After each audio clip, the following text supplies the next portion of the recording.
Hwæt, and hello again, good friends. This is Yof.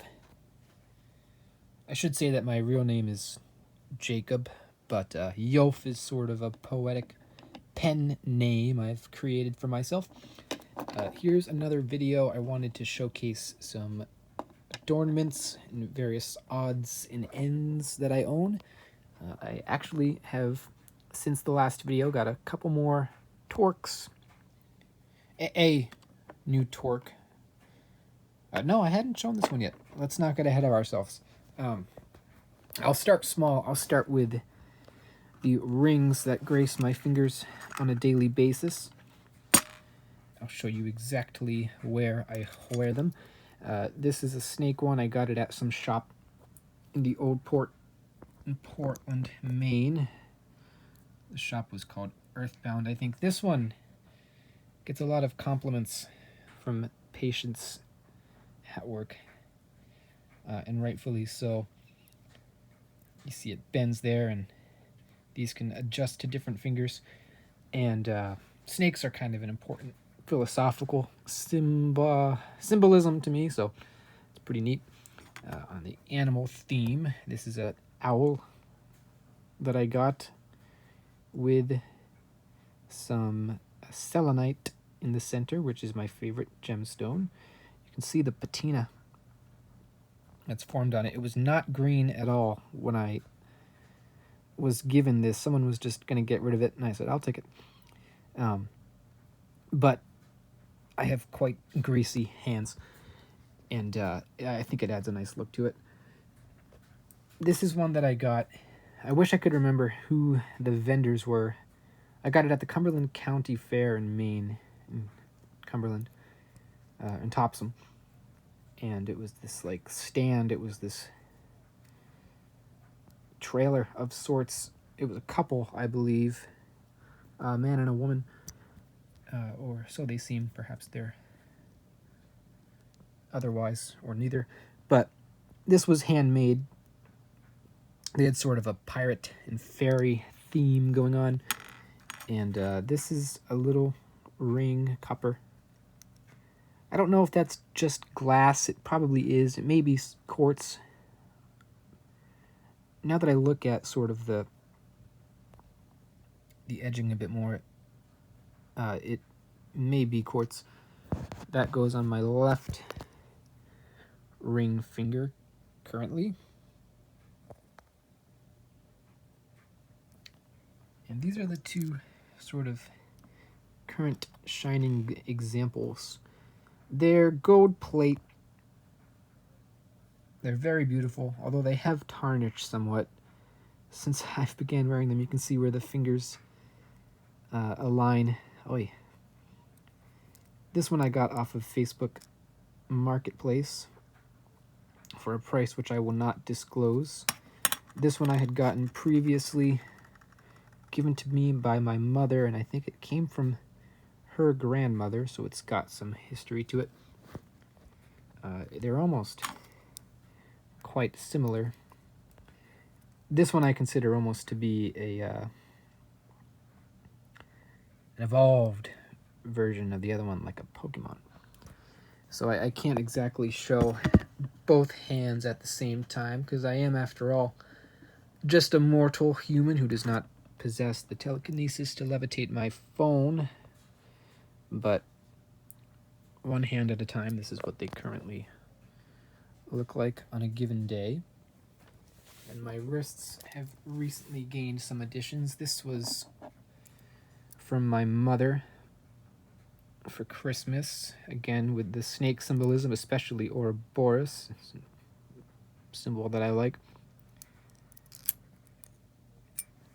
This goes on my right wrist currently.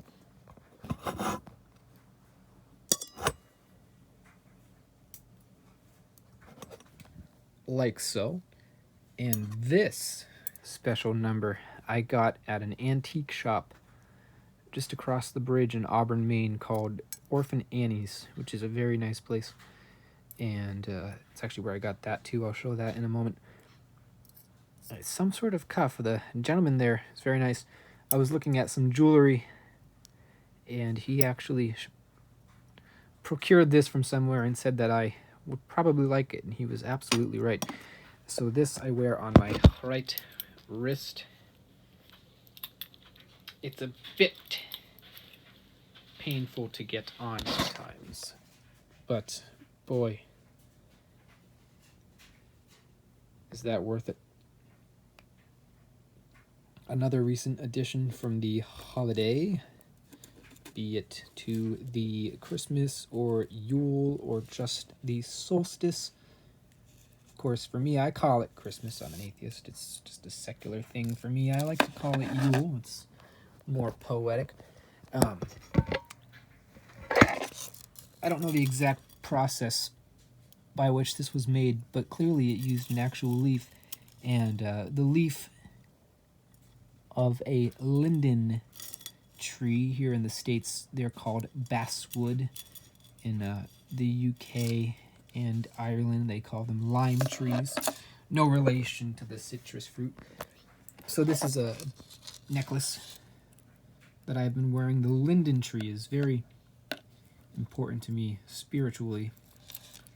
For no metaphysical purpose other than that I used to park under one when I worked at Penobscot Community Health Care, Penobscot Community Health Center in Bangor, Maine, for a few months last year when I was living in that wonderful city.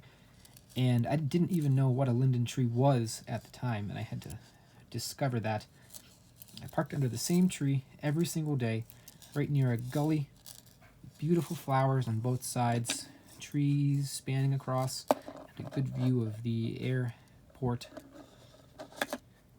It was gorgeous. I would sit under that tree in my camp chair every day on break, reading, writing, just gazing out at the wildlife. It was something very, very special about that linden tree that really stuck with me.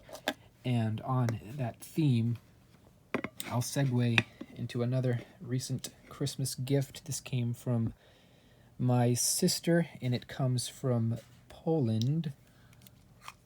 And this is a box made of linden wood, my favorite color green, and the copper inlays, and the clover are a welcome touch. Right now in it I just have some little bracelets that I also recently was given by my sister. So this box, I suppose I've learned, it's a bit of a tradition to be made from the Tatra Mountains in Poland. It's a very pretty thing there. And on a similar notion is this container. I don't know what kind of wood it is. These leaves aren't of the linden tree, so I think it may not be linden, but I could be wrong. And I don't remember exactly where I got this, if it was gifted to me or if I got it from somewhere like the Rock and Art Shop in Bangor. Both are possible. I have poor memory sometimes. And I've got some odds and ends in here. Coral, different stones, these little things. But I actually also have a piece of the very same linden tree that I used to sit and park under every day. And what's interesting about the linden, so it has the regular leaf, and there are these thin, narrow, scientific descriptor is a modified leaf, which are called bracts. It adds a nice additional coloration, and they don't know, I don't believe exactly what they're for, but it's suspected that the curvature somehow possibly allows the seeds to disperse a little bit further. So I have some material from that very same tree, and I even have some of the seeds in there somewhere. So perhaps the lineage shall be spread by me someday. We'll see. Linden. Look it up. They're gorgeous. They're called bee trees because bees are quite fond of their flowers, and they're also known to be host to aphids, which used to drip little bits of honeydew onto the windshield of my car. Though no complaint from me. This is a ring I also got at Orphan Annie's, as I'd mentioned. Beautiful green. I reckon it may be emerald.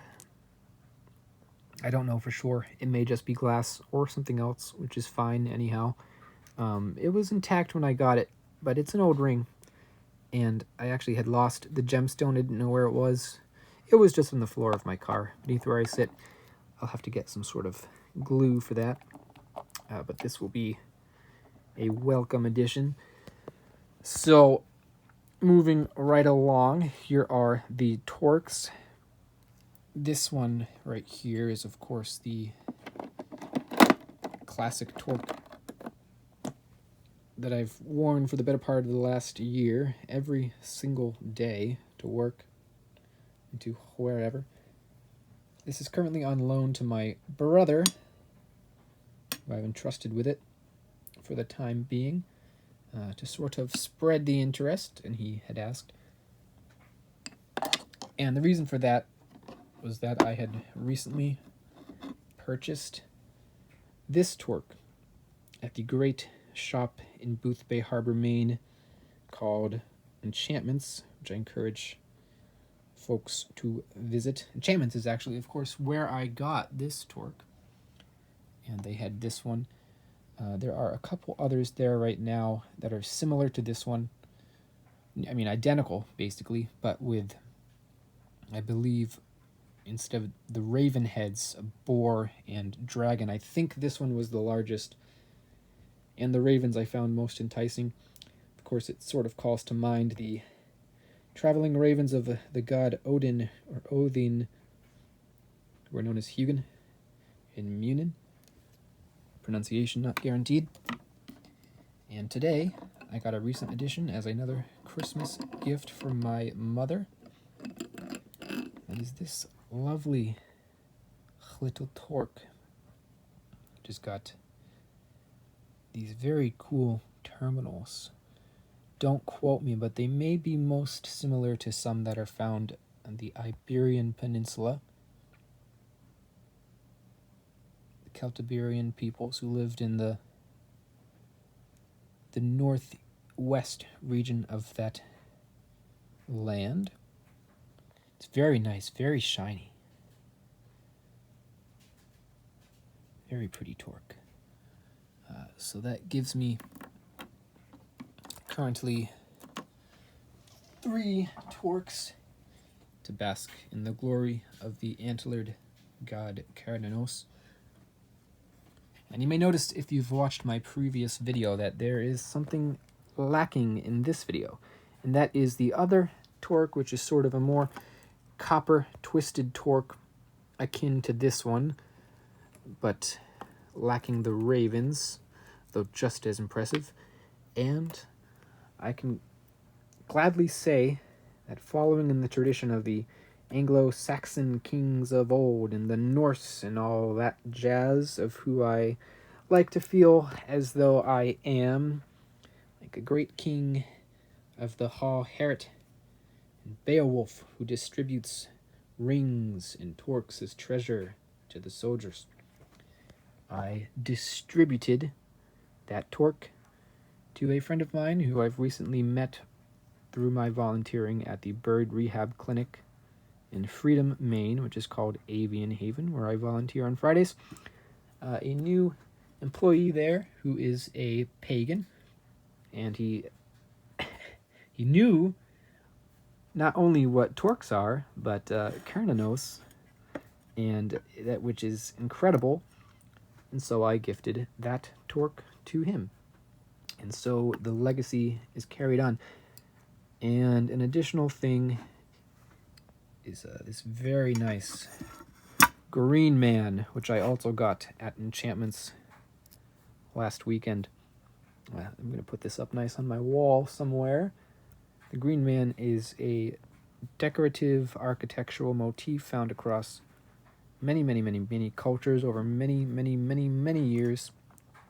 This sort of standard representation is often found in like churches and abbeys in England and France and across Europe, but similar and perhaps more basal examples of the design motif of the Green Man traced back even as far back in time and as far across into Persia and Mesopotamia. So something very special about this. I would like to get some sort of mask or make some sort of mask as a Green Man and prance around in the woods and in bogs and such, going into some sort of trance state as I dance. I think that would be pretty cool. So that's all I've got for today. All these little trinkets that I hoard like a dragon. Though not with the greed, I hope, of those beasts. Hope you like it. Look into linden trees. They're nice. And look into the Green Man and Carnanos and Torques and all these beautiful things. Thanks a lot, everyone. Nice to chat to you again. Have a nice new year, arbitrary though it may be. We've made another round across the sun, and I think we've all come a long way in that time. And here's to good days ahead. Thanks a lot. Take care. Bye-bye.